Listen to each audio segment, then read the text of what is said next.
Howdy fellas, B Junior back here on the cave. Gonna do another Arrow video spotlight film today on a great Fulci film, one of my top 3 Fulci films of all time. Yes, I'm really here. There's my hand. You see it? It's huge. Look at my huge hand. Yeah. There's my table. I'm getting ready to get a little drink of water here. Get down to business. What we've got today, like I said before, my top 3 Fulci films. For your viewing pleasure, we have the 2-disc special edition Arrow release of The Beyond. That's right. Let me go ahead and tell you. You can tell right away this is the 2-disc DVD edition. This is not the Blu-ray edition that came out from Arrow Video. They released it in both formats. Let me go ahead and tell a disclaimer before you guys jump on the bandwagon and start raping me with the bad comments. Why didn't you get the Blu-ray? Why didn't you get the Blu-ray? Well, let me tell you why. There's 2 main reasons. One, I got an absolute killer deal on this. I'm a cheapskate on this one. I got a really good deal on this. I bought it off a friend. He had an extra one for brand new. He got the Blu-ray, so I bought this and shipped it to me. Still in the cellophane. Also, around the time I got this one from my bud, basically the news broke that right before then, the news broke from Arrow Video that they're going to probably start region locking all their Blu-rays and DVD future releases at a certain point in the near future. So basically, guys, I cheaped out. I just said, screw this. I'm just going to go ahead and get the 2-disc and be happy for right now. And a little later on, if somebody like Blue Underground or somebody gets their Synapse, gets their rights to Beyond, I'll grab the Blu-ray, or if Arrow doesn't do the region locking later down the road, if I find a good deal, I'll grab the Blu-ray later. I can honestly say I made the right decision, and that's all I'm going to say on it. So, but the 2-disc DVD edition does have all the same special features as the Blu-ray as far as I know. So let's dive right in. Look at that cover art, guys. It's got the same cover art as the Blu-ray, of course. That cover art is awesome. It's one of my favorite newly commissioned arts that they've gotten for their Fulci and Argento films that they've been releasing from Arrow Video. This does have the ultra cool window box with it. Let's dive right in here, guys. And again, I hear tell they're going to do away with the window box format and only go to 2 cover arts instead of 4, which is a shame. Here's the back, guys. Look at that. Look at that art, guys. Isn't that cool?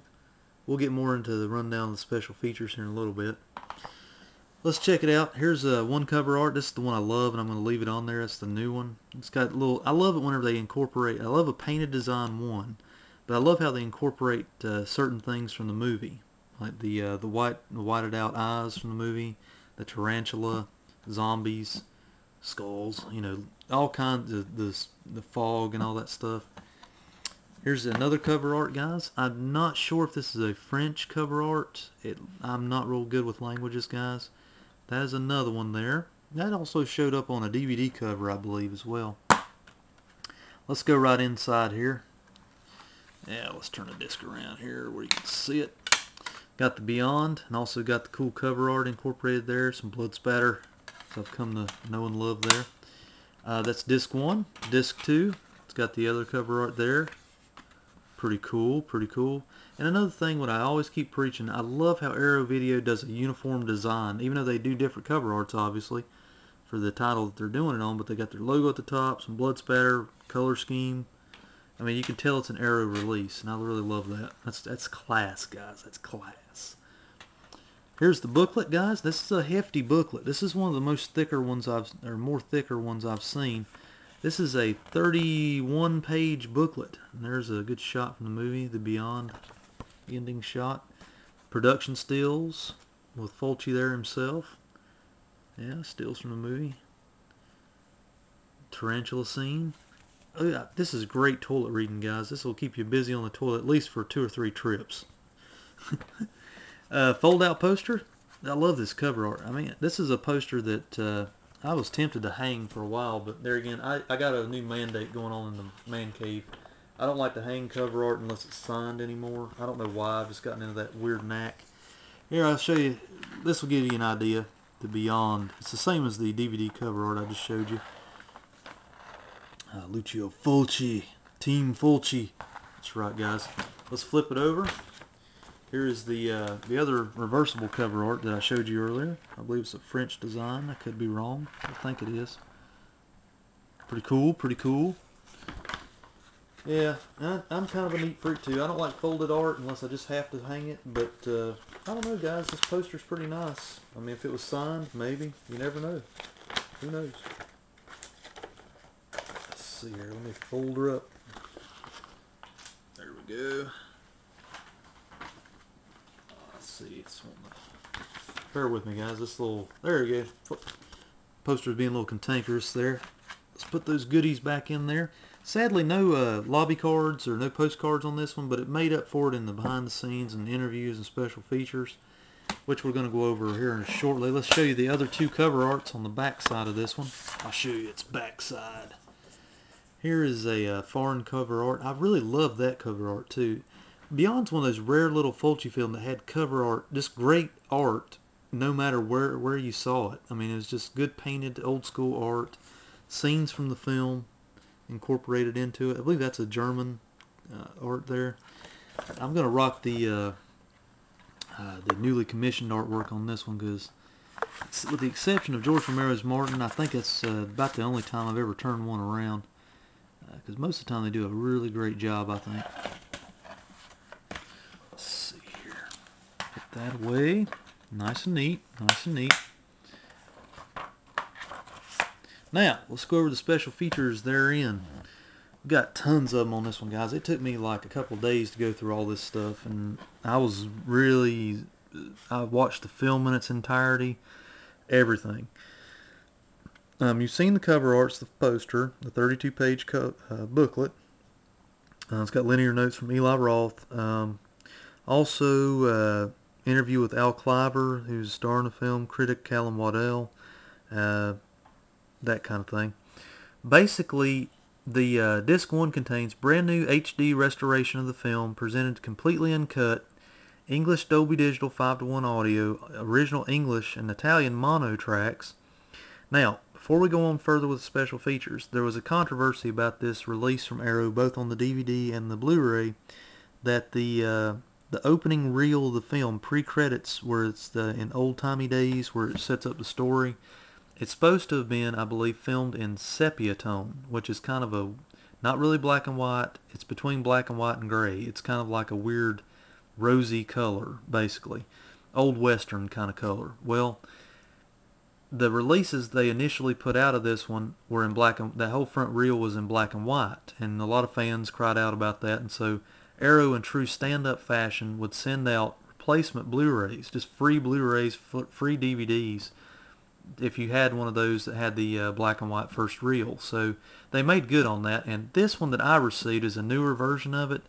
It does have the first reel in sepia tone, so there's no replacement disc that I need to get or anything like that. So they did correct it. They did make good on it and send out replacement discs. There are a lot of people that have gotten that here on YouTube and have been talking about that. So anyway, that's just a side note.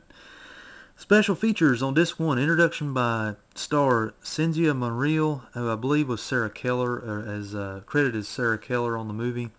Audio commentary with Antonella Fulci, his daughter, Callum Waddell, or Callum Waddle, I don't know how you pronounce that. Audio commentary by David Warbeck and Catriona McCall, stars from the movie. A.K.A. Sarah Keller, Cynthia Monreal, I'm probably really murdering that name, I apologize, remembers the Beyond. She gives a really great little interview. They have to subtitle it, but she really gives her insight into the film, her filming. She was the blind girl in the film. Catriona McCall Q&A from the Glasgow Film Theatre. Pretty cool Q&A. Open your eyes. Easter egg. I have yet to find that Easter egg. I've got to look around for that. Now, disc 2 is where the special features really kick into high gear, guys. It was like a nerdy paradise the night I sat down with this. It was actually 2 nights. I had to watch. It was tons of stuff in here, guys. One Step Beyond. Catriona McCall remembers a spaghetti splatter classic. That's what this movie really is. It's a spaghetti western for haunted house and zombie films. It's really what it feels like when you watch it in terms of music score and sets and things of that nature. Let's see here, guys. Beyond Italy, Lewis Fuller and the Seven Doors of Death. Interview with U.S. distributor and editor of the Beyond, Terry Levine. Okay. Now, this is a really great featurette interview with Terry Levine because it tells you what this movie had to do, why it went into obscurity for so long. We U.S. folks didn't really get to see this unless it was like a bootleg VHS until probably around 1998, 2000 era, when Grindhouse Releasing put out their DVD of it. Then later Anchor Bay put it out in a tin where you could actually own it in one of those two ways. So this was one of the best Fulci horror films of the era, but it just languished in obscurity because it was a video nasty overseas. Plus, it was released in the U.S. in the theaters, but it was under the Seven Doors of Death title, and it was a cut version of the film. Taking out a lot of scenes of gore and, just really Americanized and lost that kind of Italian flavor to the movie, in my opinion. But he gives a lot of insight on what was going on in the movie scene at that time, the Grindhouse scene, and basically why they had to do what they did to get it out to the U.S. audiences of that time frame. Butcher, Baker, and Zombie Maker, the living dead legacy of special effects wizard Gianetto De Rossi. Very good special effects background for the film. Fulci flashbacks, Dario Argento, Dario Nicolodi, Sergio Stavletti, Antonella Fulci, and others remember the Godfather of Gore. That's an excellent documentary because it's interviews just by each person giving their personal views on Fulci. And why it's so cool is because that's the thing. Fulci did probably a handful, if not less, horror conventions right before he passed away in, I believe, 1996 or the mid-90s. And never, hardly ever did a whole lot of interviews or anything of that nature. There might be an obscure interview on a set or something like that.